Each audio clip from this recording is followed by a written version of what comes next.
c'est à deux, j'espère que vous allez bien. Je vous retrouve ici dans cette pièce vide et vieille qui résonne énormément, car j'ai 3 bonnes nouvelles à vous annoncer.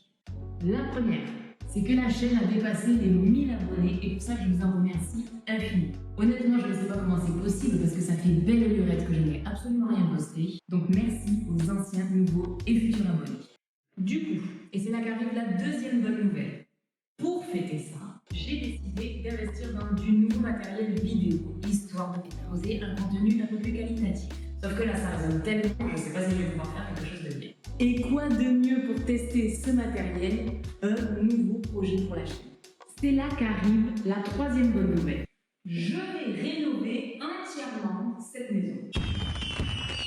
Donc je vous embarque avec moi dans cette aventure. Bien évidemment, il y aura plusieurs épisodes. Le but étant que vous voyez l'avancement des travaux avec les bons comme les mauvais moments. Allez, c'est parti. Ça commence maintenant. Bienvenue dans Bric-au-Brac.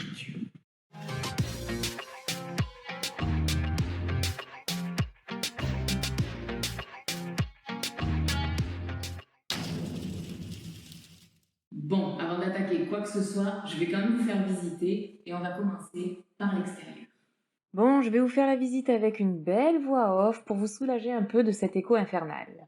On est sur une villa de 90 mètres carrés posée sur un terrain de 1000 mètres carrés.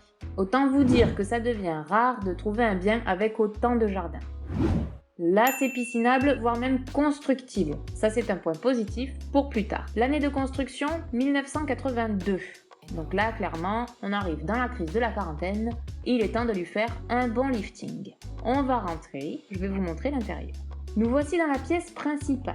Cuisine ouverte, petit salon fort sympathique, la cheminée pour les soirées d'hiver et lumière traversante. C'est super agréable d'avoir des pièces lumineuses.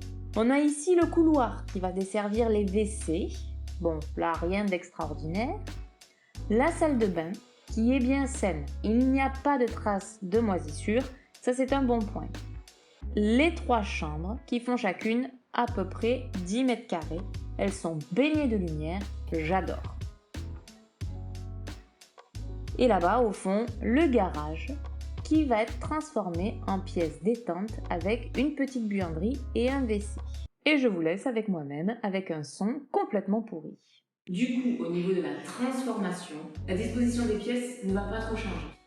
D'ailleurs, voici un petit aperçu de ce que ça va donner.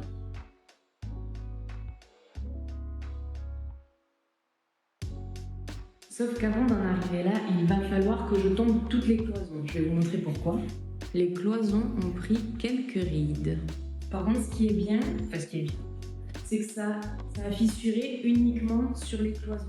Tous les murs périphériques, eux, n'ont aucune fissure. Mais il va falloir quand même du coup tomber toutes les cloisons. Changer toutes les menuiseries, refaire le sol, tout ça, refaire la salle de bain. Enfin bon bref, il y a énormément de travaux. J'adore.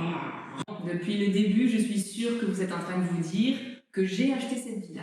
Eh ben non. Elle appartenait à ma maman et maintenant elle est à ma soeur. Allez, je vais m'arrêter pour cette première partie. Dans le prochain épisode, on va entrer au vif du sujet.